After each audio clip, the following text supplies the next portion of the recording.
Come nasce l'italiano? Se volete sapere la risposta a questa domanda, continuate a guardare questo video. Ciao, io sono Graziana, la vostra insegnante di italiano, e questo è il mio canale, Lernamo. In questo video vedremo proprio la storia dell'italiano, dalla sua nascita, dalle sue origini, fino ai giorni nostri. E come sempre restate fino alla fine del video perché ci sarà un esercizio di ripasso per voi. Pronti per fare un tuffo nella storia di questa bellissima lingua?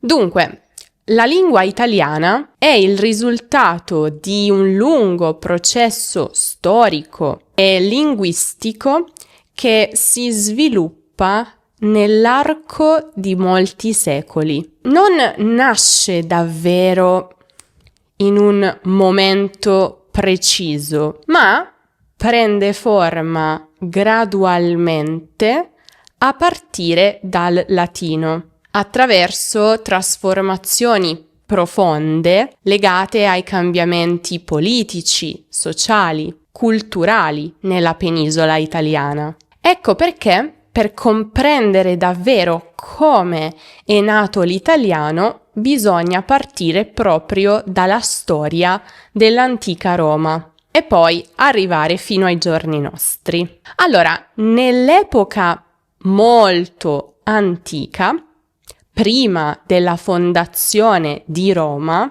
la penisola italiana era abitata da numerosi popoli, ciascuno con la propria lingua e la propria cultura. Tra questi vi erano Etruschi, Latini, Sanniti, Veneti, Liguri e molte altre popolazioni. Secondo la tradizione, poi, nel 753 a.C., con la fondazione di Roma, iniziò un processo di espansione che portò i Romani a conquistare progressivamente tutta la penisola e poi anche vasti territori del Mediterraneo, del resto dell'Europa.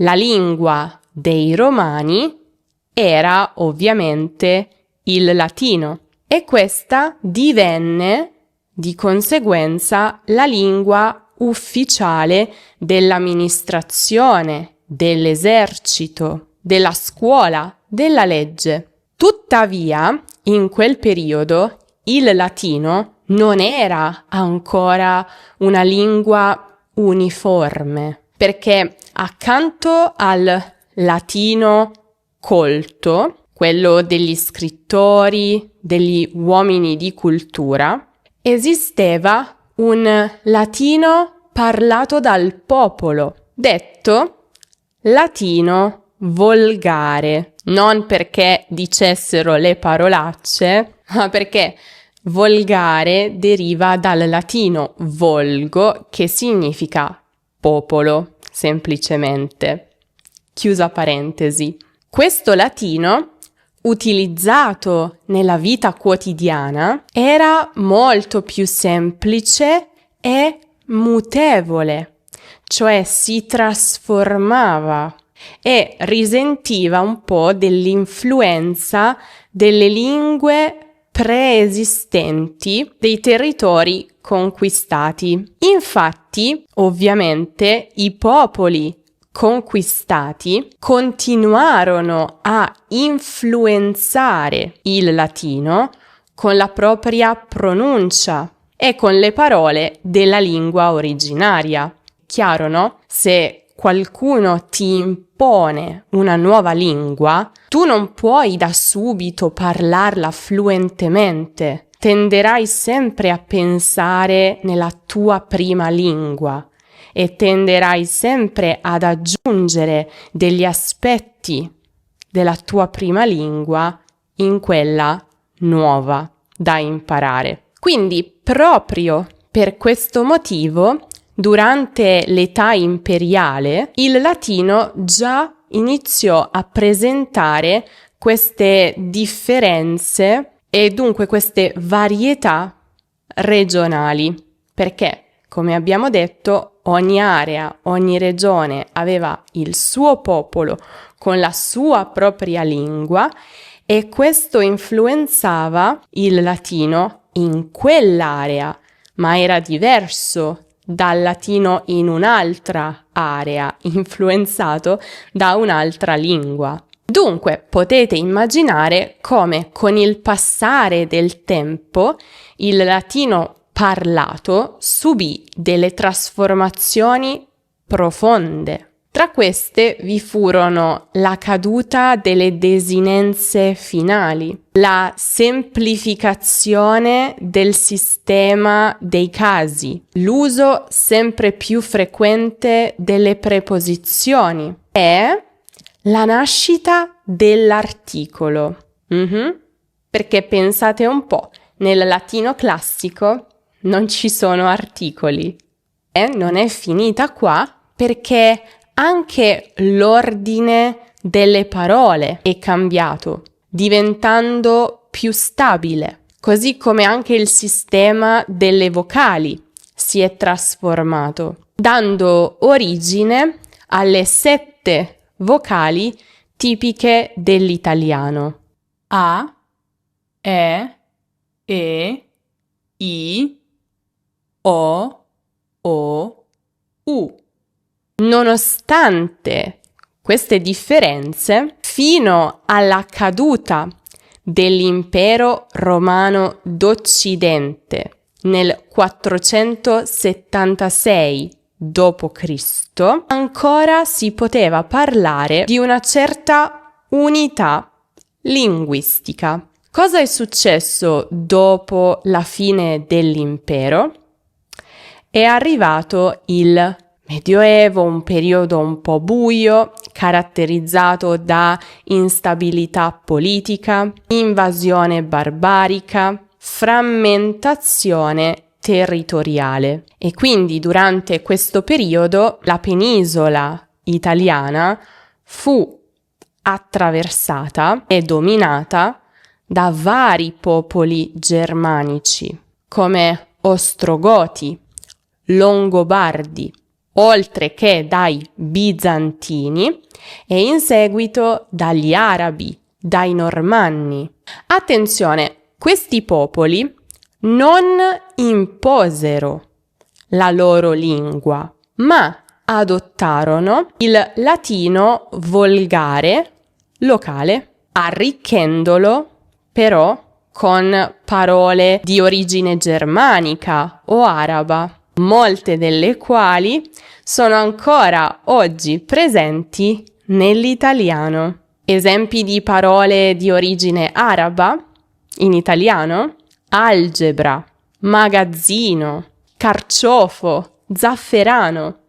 Lo sapevate? Fu proprio in questo periodo che si creò una netta differenza, una netta separazione tra la lingua scritta e la lingua parlata. Il latino colto rimase la lingua della Chiesa, della cultura, dei documenti ufficiali, mentre il popolo parlava ormai lingue diverse dal latino, che possiamo chiamare a tutti gli effetti volgari. Questa situazione è definita con un termine ufficiale che si chiama diglossia e significa che convivono nello stesso momento una lingua alta e una lingua bassa, con funzioni diverse. Un evento molto importante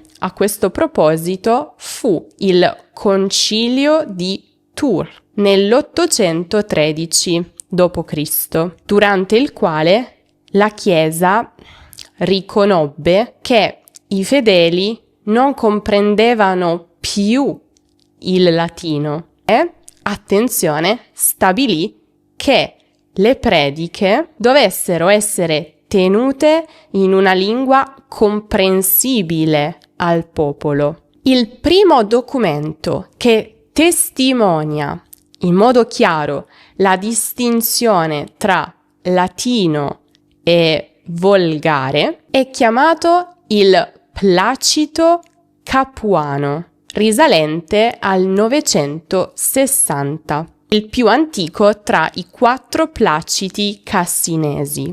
Di che cosa si tratta? Si tratta di un atto giuridico che risolveva una disputa terriera tra l'abbazia di Montecassino e un privato. E in questo documento alcune testimonianze vengono riportate proprio nella lingua parlata dal popolo, diversa dal latino ufficiale. Proprio per questo motivo il Placito è spesso considerato il certificato di nascita dei volgari italo-romanzi. Perché pensate, per la prima volta il volgare entra in un testo scritto e viene riconosciuto come lingua autonoma dal latino, anche se, dobbiamo precisare, si trattava ancora di un volgare meridionale, ancora molto lontano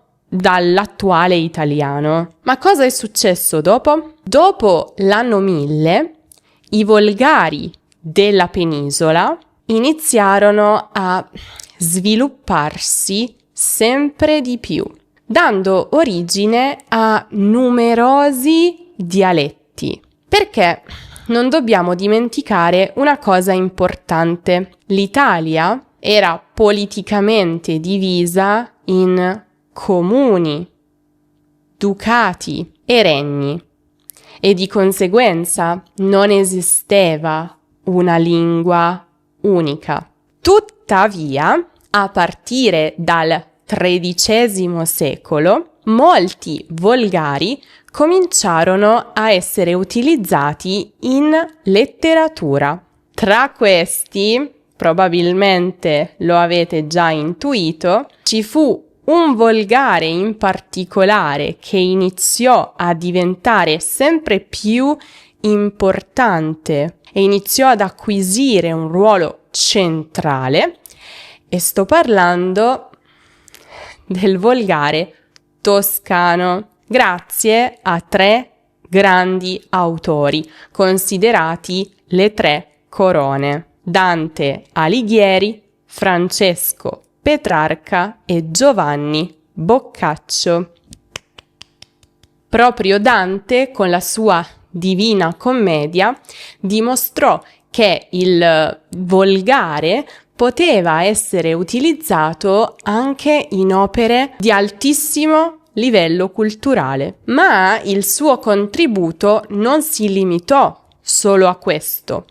Non dimentichiamo infatti che Dante ha scritto un trattato chiamato De Vulgari Eloquentia, scritto in latino, nel quale analizzava i volgari italiani e teorizzava la necessità di un volgare illustre, insomma una lingua letteraria comune, che ovviamente superasse i limiti dei singoli dialetti. Poi Petrarca con il canzoniere e Boccaccio con il Decamerone contribuirono a fissare il modello linguistico toscano, rendendolo un punto di riferimento per tutta la penisola. E infatti, nei secoli successivi, proprio il toscano letterario divenne il modello di riferimento per la lingua scritta, anche se la maggioranza degli italiani continuava a parlare il proprio dialetto. State prendendo appunti? Spero che stiate anche imparando delle cose nuove. Se vi serve rivedere, rileggere tutto questo con degli approfondimenti, potete passare dal nostro sito web learnamo.com. Lì trovate l'articolo dedicato con gli esercizi interattivi e il podcast da scaricare e ascoltare quando e dove volete. Quindi potete andare nella sezione lezioni, digitare le parole chiave nella barra di ricerca e così trovare facilmente l'articolo, che tra l'altro è tradotto in 2 lingue. Siamo intanto giunti al Rinascimento. Durante questo periodo ci fu un acceso dibattito noto come la questione della lingua, cioè su quale varietà dovesse essere considerata l'italiano corretto. A chiudere la discussione fu soprattutto Pietro Bembo, che nelle Prose della volgar lingua, sua opera del 1525, propose come modello, indovinate un po', il toscano letterario del Trecento, in particolare la lingua di Petrarca per la poesia e di Boccaccio per la prosa. Pensate un po', la posizione di Bembo finì per prevalere e influenzò profondamente lo sviluppo della lingua italiana. Un ruolo molto importante nella standardizzazione della lingua fu ricoperto dall'Accademia della Crusca. Vi suona familiare? Esiste ancora oggi. E pensate, è stata fondata a Firenze nel 1583. L'Accademia nel 1612 pubblicò il Vocabolario degli accademici della Crusca, il primo grande dizionario dell'italiano, che fissò le norme lessicali e grammaticali della lingua e servì da modello per iniziative analoghe in tutto il resto dell'Europa.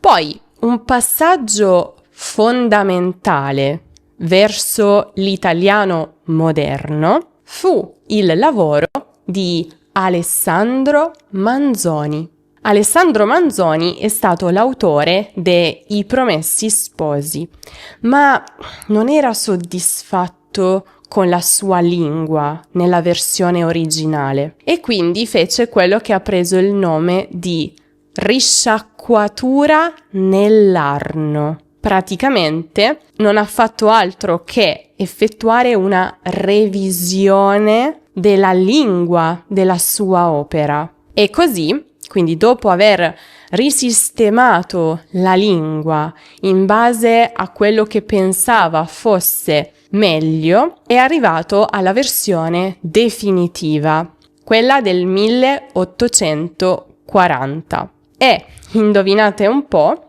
in quest'opera propose il fiorentino contemporaneo colto come base per una lingua nazionale viva, accessibile. Ecco perché risciacquatura in Arno. L'Arno è il fiume che scorre a Firenze. Quindi la sua idea era proprio il fiorentino contemporaneo colto deve essere usato come punto di riferimento per una lingua unica, viva, accessibile a tutti. Quindi fu proprio così che riscrisse I Promessi Sposi. Dopo l'Unità d'Italia, nel 1861, Manzoni presiedette una commissione governativa incaricata proprio di affrontare il problema di una lingua comune. La necessità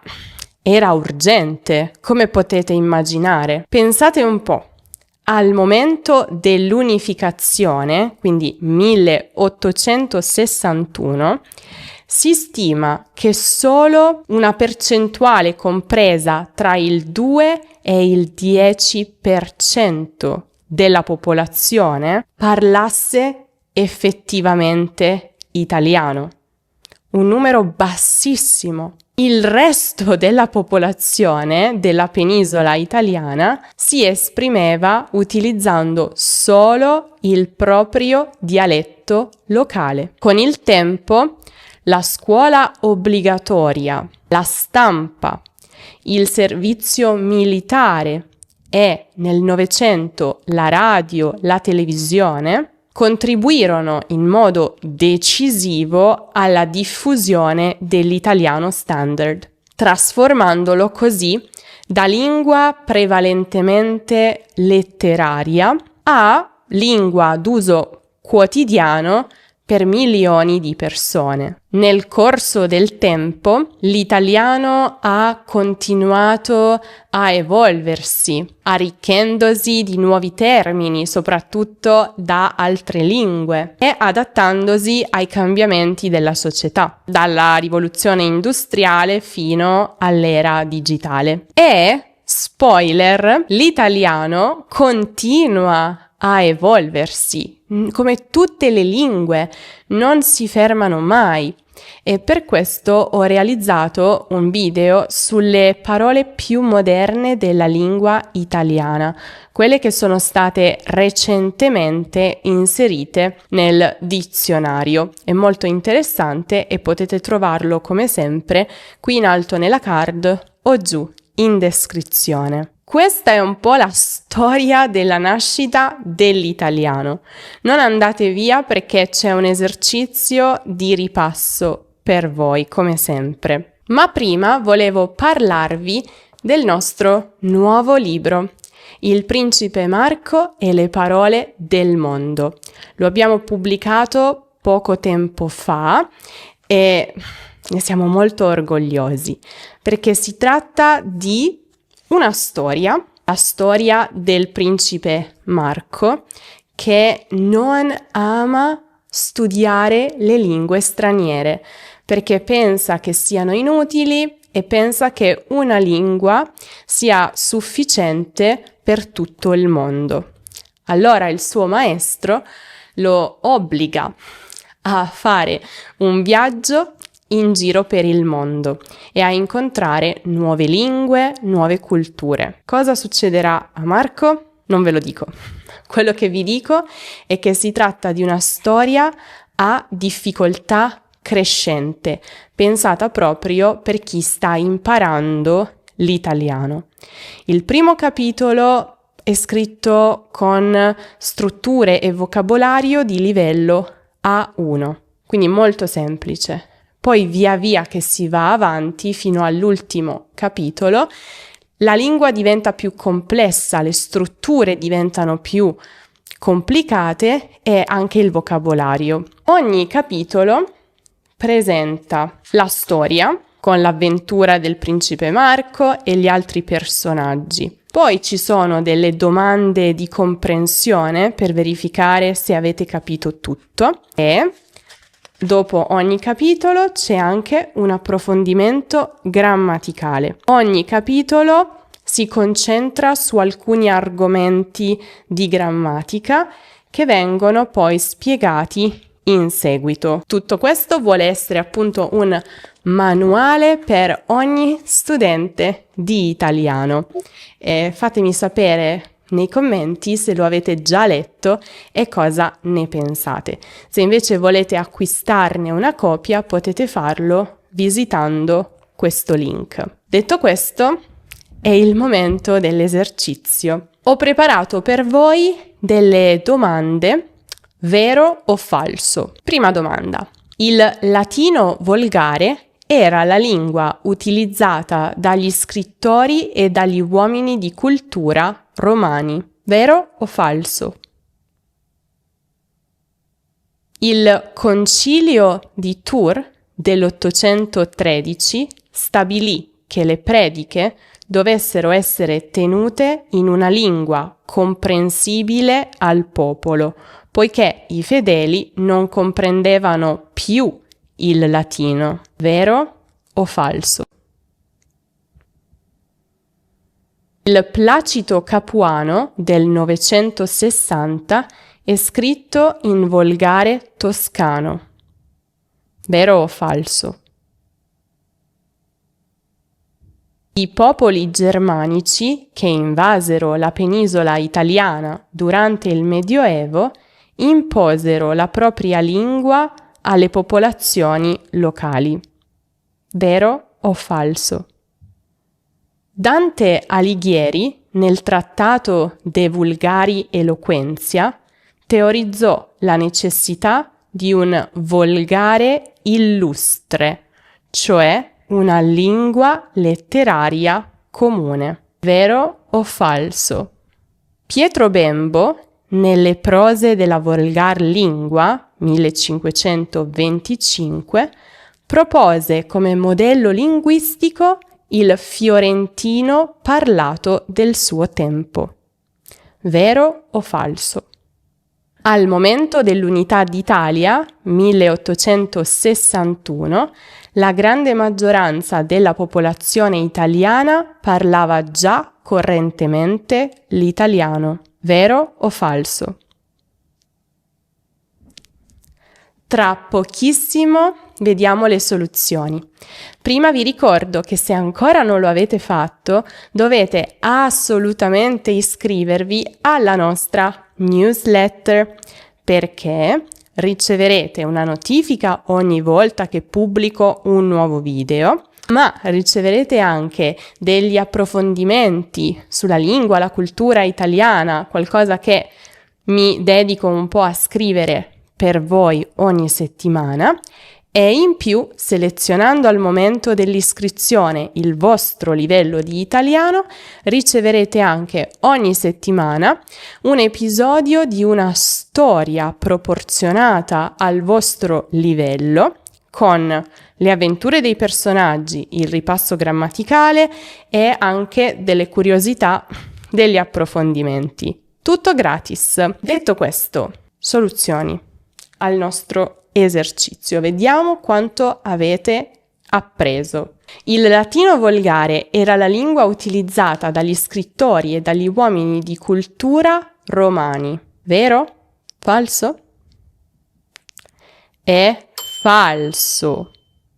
Perché non è il latino volgare. Il latino volgare era parlato dal popolo, mentre la lingua usata dagli uomini di cultura era il latino colto.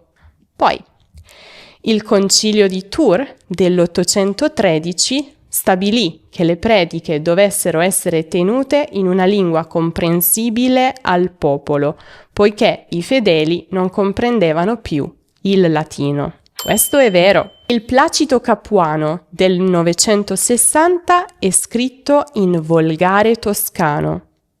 Vero o falso? Falso.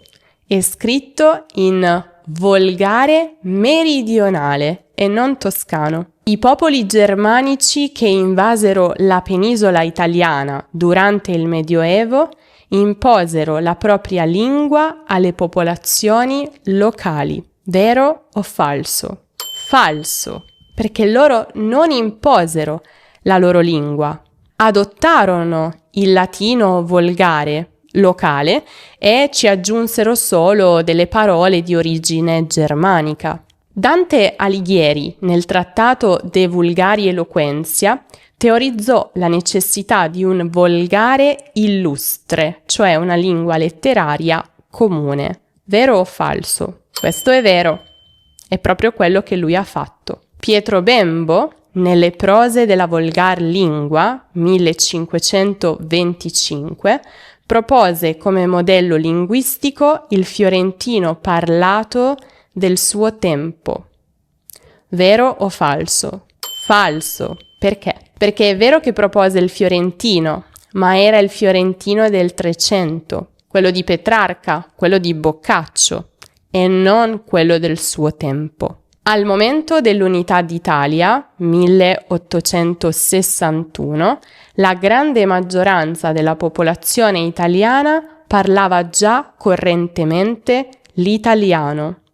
Vero o falso? Falsissimo, perché lo parlava solo una percentuale minima tra il 2 e il 10%. Com'è andata? Fatemelo sapere nei commenti e fatemi sapere cosa pensate della storia dell'italiano. È o non è affascinante? E non dimenticate anche di acquistare la vostra copia de Il Principe Marco e le parole del mondo per scoprire tante curiosità sulla lingua italiana, ma anche su altre lingue. Io vi saluto, vi ricordo di iscrivervi al canale se ancora non lo avete fatto e lasciarci un mi piace che ci aiuta sempre tanto, seguire l'Ernamo su tutti gli altri social e ci vediamo come sempre molto presto.